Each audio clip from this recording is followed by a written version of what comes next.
ನಮಸ್ಕಾರ ಸ್ನೇಹಿತರೆ, ಎಲ್ಲರೂ ಹೇಗಿದ್ದೀರಾ? ನಾನಿವತ್ತು ಹೊಸ ಅಪ್ಡೇಟ್ ಕೊಡ್ತಾ ಇದೀನಿ. ಅದರಲ್ಲೂ ಕಾಂಗ್ರೆಸ್ ಗ್ಯಾರಂಟಿಗಳಲ್ಲಿ ಒಂದಾದ ಗೃಹಲಕ್ಷ್ಮಿ ಗೃಹಜ್ಯೋತಿ ಜೊತೆಗೆ ಶಕ್ತಿ ಯೋಜನೆ ಕೂಡ ತುಂಬಾ ಸಹಾಯ ಮಾಡ್ತಿದ್ದಾರೆ.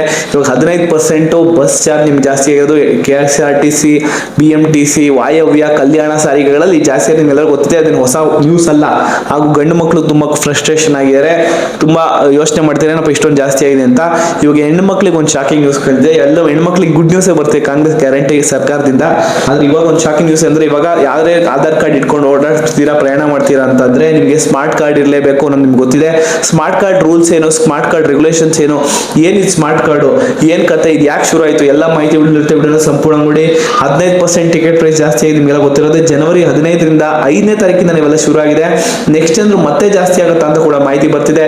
ಹಾಗೂ ನೋಡ್ಬೇಕಾಗುತ್ತೆ ಏನಕ್ಕೆ ಇಷ್ಟೊಂದು ಮಾಡಿದಿರಾ 15% ಅಂತ ಕೂಡ ಜನರು ಕೇಳಿದಾಗ. ಎಂಪ್ಲಾಯಿ ಸ್ಯಾಲರಿ ಇರ್ಬೋದು, ಡೀಸೆಲ್ ಮೇಂಟೆನೆನ್ಸ್ ಇದು ಜಾಸ್ತಿ ಆಗ್ತದೆ. ಡೀಸೆಲ್ ಪ್ರೈಸ್ ನಿಮಗೆ ಗೊತ್ತಿರೋ ಪೆಟ್ರೋಲ್ ಡೀಸೆಲ್ ಪ್ರೈಸ್ಗಳು ದಿವಸಕ್ಕೆ ಗಗನಕ್ಕೆ ಏರ್ತಿದೆ ಅಂತ ಕೂಡ ಮಾಹಿತಿ ಕೊಟ್ಟಿದ್ದಾರೆ. ಹಾಗೂ ಮೇಂಟೆನೆನ್ಸ್ ಚಾರ್ಜ್ ಕೂಡ ನಮಗೆ ಜಾಸ್ತಿ ಆಗುತ್ತೆ. ಮೇಂಟೆನೆನ್ಸ್ ಅಂದ್ರೆ ಏನಿರ್ಬೋದು, ಗಾಡಿಗಳನ್ನ ಮೇಂಟೆನೆನ್ಸ್ ಮಾಡ್ಬೋದು, ಇರ್ಬೋದು, ಹೊಸ ಹೊಸ ಪಾರ್ಟ್ಸ್ ತಗೊಳ್ಳದಿರ್ಬೋದು, ಪಾರ್ಟ್ಸ್ ಚೇಂಜ್ ಮಾಡದಿರ್ಬೋದು, ಅಥವಾ ಏನೇ ಆಕ್ಸಿಡೆಂಟ್ ಆದ್ರೂ ಕೂಡ ಚೇಂಜ್ ಮಾಡ್ಬೇಕಲ್ಲ, ಅವೆಲ್ಲದಕ್ಕೂ. ಮತ್ತೆ ಸಂಬಳ ಕೂಡ ಇತ್ತೀಚೆಗೆ ಮುಷ್ಕರ ಕೂಡ ಕೂರ್ತೀವಿ ಅಂತ ಕೂಡ ಡಿಸೆಂಬರ್ 30ಗೆ ಒಂದು ಮಾಹಿತಿ ಬಂದಿತ್ತು. ಹಾಗೂ ಎಲ್ಲ ಮುಷ್ಕರ ಕೂತ ಮೇಲೆ ಯಾವುದೇ ಕಾರಣಕ್ಕೂ ಬಸ್ಗಳನ್ನ ಹೊರಗೆ ತೆಗೆಯಲ್ಲ, ನಾವು ಒಂದು ಸ್ತಬ್ಧ ಆಗುತ್ತೆ ಅಂತ ಕೂಡ ಮಾಹಿತಿನ KSRTC, BMTC ಎಲ್ಲ ಸಂಸ್ಥೆಗಳು ಕೂಡ ಬಿಟ್ಕೊಟ್ಟಿದ್ರು.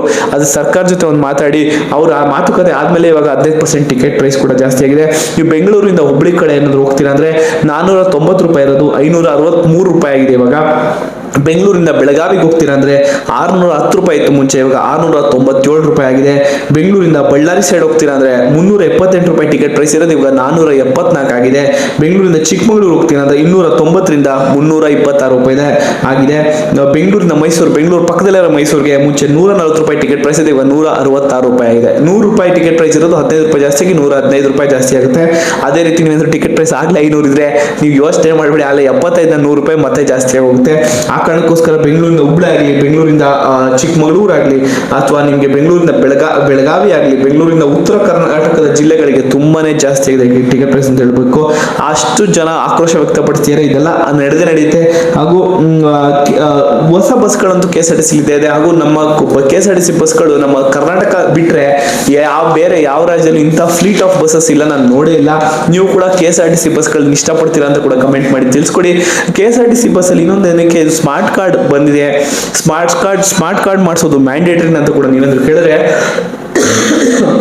ಆಧಾರ್ ಕಾರ್ಡ್ ಏನಿದೆ ಅದನ್ನ ಚೆಕ್ ಮಾಡೋದು ತುಂಬಾ ತೊಂದರೆ ಆಗುತ್ತೆ. ಯಾಕಂದ್ರೆ ಆಧಾರ್ ಕಾರ್ಡ್ ಕರ್ನಾಟಕದವ್ರಿಗೆ ಮಾತ್ರ ಅಲ್ಲ, ದೇಶದಲ್ಲಿ ಎಲ್ಲಾ ರಾಜ್ಯಗಳು ಕೂಡ ಆಧಾರ್ ಕಾರ್ಡ್ ಸಿಗುತ್ತೆ. ಆ ಕಾರಣಕ್ಕೋಸ್ಕರ ಹೊರಗಿನವ್ರು ಕೂಡ ಆಧಾರ್ ಕಾರ್ಡ್ ನ ಹಿಂದೆ ಮುಂದೆ ತೋರಿಸ್ತಾರೆ, ಸರಿಗೆ ಅಡ್ರೆಸ್ ನ ವೆರಿಫೈ ಮಾಡ್ತಾರೆ, ದೂರಿಂದ ತೋರಿಸ್ತಾರೆ, ಫ್ರೀ ಬಸ್ ಅಂತ ಕೂಡ ಹೋಗೋ ಚಾನ್ಸಸ್ ಇರುತ್ತೆ. ಹಾಗೂ ಮಿಸ್ಯೂಸ್ ಕೂಡ ಆಗುತ್ತೆ. ಆ ಕಾರಣಕ್ಕೋಸ್ಕರ ಇವಾಗ ಸ್ಮಾರ್ಟ್ ಕಾರ್ಡ್ ನ ಮಾಡಿಸಿಂದ ಕೂಡ ಕಂಡಕ್ಟರ್ಗಳು ಕೂಡ KSRTC, BMTC ಇರ್ಬೋದು, ವಾಯವ್ಯ ಇರ್ಬೋದು, ಕಲ್ಯಾಣ ಸಾರಿಗೆಗಳ ಏನಿದೆ ಕಂಡಕ್ಟರ್, ಡ್ರೈವರ್ ಕಮ್ ಕಂಡಕ್ಟರ್ ಇರ್ಬೋದು, ಅಥವಾ ಯಾವುದೇ ಸಿಬ್ಬಂದಿಗಳು ಕೂಡ ಮನವಿಯನ್ನು ಮಾಡಿದ್ರು. ಆಧಾರ್ ಕಾರ್ಡ್, ರೇಷನ್ ಕಾರ್ಡ್ ನ ತೋರಿಸ್ಬಿಟ್ಟು ನೀವು ಸ್ಮಾರ್ಟ್ ಕಾರ್ಡ್ ನ ಮಾಡಿಸ್ಕೋಬೇಕಾಗತ್ತೆ. ಕರ್ನಾಟಕದವರು ಅಂತ ಕೂಡ ಚೆಕ್ ಮಾಡೋದು ಸುಲಭ ಆಗುತ್ತೆ.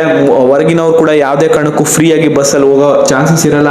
ಫೋಟೋ ಮತ್ತೆ ನಿಮ್ ಫೋಟೋ ಕೂಡ ಇರುತ್ತೆ. ಹೆಣ್ಮಕ್ಳು ಯಾರು ಶಕ್ತಿ ಯೋಜನೆ ಅಡಿಯಲ್ಲಿ ಏನೋ ಫ್ರೀ ಬಸ್ ಓಡಾಡ್ತಾರೆ, ಅವರ ಫೋಟೋ ಇರ್ಬೋದು, ಅವರ ಹೆಸರು ಇರ್ಬೋದು, ಇನ್ನು ಡೀಟೇಲ್ಸ್ ಗಳು ಕೂಡ ಅದ್ರಲ್ಲಿ ಮೆನ್ಷನ್ ಆಗಿರುತ್ತೆ. ಈಸಿ ಆಗುತ್ತೆ ಸಿಬ್ಬಂದಿಗಳಿಗೆ. KSRTC, BMTC, ವಾಯವ್ಯ ಹಾಗೂ ಕಲ್ಯಾಣ ಸಾರಿಗೆ ಸಿಬ್ಬಂದಿಗಳಿಗೆ ಒಂದು ಮಟ್ಟಕ್ಕೆ ಈಸಿ ಆಗುತ್ತೆ. ಅವರ ಏನೇ ಮೇಂಟೆನೆನ್ಸ್ ಅಲ್ಲಿ ಈಸಿ ಆಗುತ್ತೆ. ನಿಮ್ಗೆ ಏನನ್ಸುತ್ತೆ, ಸ್ಮಾರ್ಟ್ ಕಾರ್ಡ್ ಮ್ಯಾಂಡೇಟರಿ ಮಾಡಿರೋದು ಒಳ್ಳೇದಕ್ಕೋ ಅಥವಾ ಕೆಟ್ಟದಕ್ಕೋ, ಅಥವಾ ಮಾಡೋದು ಬೇಡ ಆಗಿತ್ತೋ ಏನ್ ಕತೆ ಅಂತ ಕೂಡ ಕಮೆಂಟ್ ಮಾಡಿ. ಹಾಗೂ ಫ್ರೀ ಬಸ್ಸು ಎಲ್ಲ ಹೆಣ್ಮಕ್ಳಿಗೆ ಕೊಡೋದು ಸೂಕ್ತವ ಅಂತ ಕೂಡ ಕಮೆಂಟ್ ಮಾಡಿ. ಫ್ರೀ ಬಸ್ಸು ಗಂಡಸರಿಗೂ ಕೂಡ ಕೊಡಬೇಕಂತ ಕೂಡ ಕಮೆಂಟ್ ಮಾಡಿ. ಯಾಕೆಂದ್ರೆ ನನಗನ್ಸೋ ಮಟ್ಟಿಗೆ ಗಂಡಸರಿಗೂ ಕೂಡ ಕೊಡಬೇಕು, ಹೆಂಗಸರಿಗೂ ಕೂಡ ಕೊಡಬೇಕು. ಯಾಕೆ ಹಿಂಗೆ ಹೇಳ್ತಾ ಇದ್ದೀನಿ ಅಂದ್ರೆ, ಎಲ್ಲರೂ ಕೊಡಬೇಕು ಅಂತಲ್ಲ, ಯಾರ್ಯಾರು ಯೋಗ್ಯತೆ ಇದಾರೋ, ಯಾರ್ಯಾರು ಅರ್ಹರಿದಾರೋ ಅವ್ರಿಗೆ ಕೊಡಿ. ಅಂದ್ರೆ ಯಾರ್ಯಾರು ರೇಷನ್ ಕಾರ್ಡ್ ಇದೆಯೋ ಅಂತ ಗಂಡಸರಿಗೆ, ಹೆಂಗಸರಿಗೆ ಇಬ್ಬರಿಗೂ ಕೊಡಿ. ಮತ್ತೆ ರೇಷನ್ ಕಾರ್ಡ್ ಅಲ್ಲಿರೋ BPL ಅವ್ರಿಗೆ ಮಾತ್ರ ಕೊಡಿ, APL ಕಾರ್ಡ್ಗಳಿಗೆ ಕೊಡಬೇಡಿ. ಮತ್ತು BPL ಕಾರ್ಡ್ ನ ಹೊಂದಿರೋರು BPL ಕಾರ್ಡ್ ಹೊಂದಿರಲೇಬೇಕಾ ಅಥವಾ ಕರೆಕ್ಟ್ ಆಗಿ ಹೊಂದಿದಾರೋ ಇಲ್ವೋ ಅಂತ ಕೂಡ ಒಂದ್ಸಲ ಚೆಕ್ ಮಾಡೋದು ಕೂಡ ಇಂಪಾರ್ಟೆಂಟ್ ಆಗಿದೆ. ಇವಾಗ ಸರ್ಕಾರ ಕೂಡ ನಡೆಸಿದೆ, ಮಧ್ಯದಲ್ಲಿ ಸ್ವಲ್ಪ ಮಟ್ಟಿಗೆ ನಿಲ್ಸಿದ್ದಾರೆ, ಅದನ್ನ ವಾಪಸ್ ಆದಷ್ಟು ಬೇಗ ಶುರು ಮಾಡಲಿ ಅನ್ನೋದು ನನ್ನ ಕೂಡ ರಿಕ್ವೆಸ್ಟ್. ನಿಮ್ಗೆ ಅನಿಸುತ್ತೆ ಅಂತ ಕೂಡ ಕಮೆಂಟ್ ಅಲ್ಲಿ ತಿಳಿಸ್ಕೊಡಿ. ಯಾವುದೇ ಕಾರಣಕ್ಕೂ BPL ಕಾರ್ಡ್ಗಳನ್ನ ಹೊಂದಿರೋ ಅರ್ಹತೆ ಇರೋರು ಮಾತ್ರ BPL ಕಾರ್ಡ್ ಹೊಂದಿರಬೇಕು. ಯಾಕೆಂದ್ರೆ ಗೃಹಲಕ್ಷ್ಮಿ ಇರ್ಬೋದು, ಅನ್ನಭಾಗ್ಯ ಸ್ಕೀಮ್ ಅಲ್ಲಿ ಇರ್ಬೋದು, ಹಣ ಸಿಗುತ್ತೆ, ಅಕ್ಕಿ ಹಣ ಸಿಗುತ್ತೆ, ಗೃಹಲಕ್ಷ್ಮಿ 2000 ರೂಪಾಯಿ ಸಿಗುತ್ತೆ. ಇಷ್ಟೊಂದೆಲ್ಲ ಸೌಲಭ್ಯಗಳನ್ನ ಅರ್ಹತೆ ಇಲ್ದವರು ಪಡಿಬಾರ್ದು ಅನ್ನೋದು ನನ್ನ ಒಂದು ಮನವಿ. ಹಾಗೂ ಸರ್ಕಾರ ಕೂಡ ಇದ್ರ ಬಗ್ಗೆ ಚಿಂತನೆ ಕೂಡ ನಡೆಸಬೇಕು. ಯಾಕಂದ್ರೆ ಸಿಕ್ಕಾಪಟ್ಟೆ ಕೋಟಿಗಟ್ಟಲೆ ಹಣ ಕೂಡ ಪೋಲಾಗುತ್ತೆ.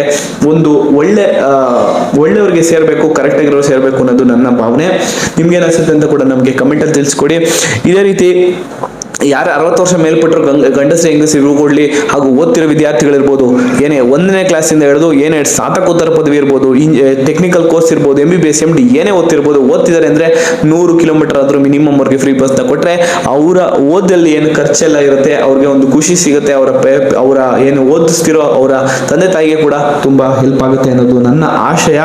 ನೋಡೋಣ ಏನಾಗುತ್ತೆ ಅಂತ. ಏನಾದ್ರು ಕಮ್ಮಿ ಆಗುತ್ತೆ ನೋಡ್ಲೇಬೇಕು, ಕಾದೆ ನೋಡ್ಬೇಕಾಗುತ್ತೆ.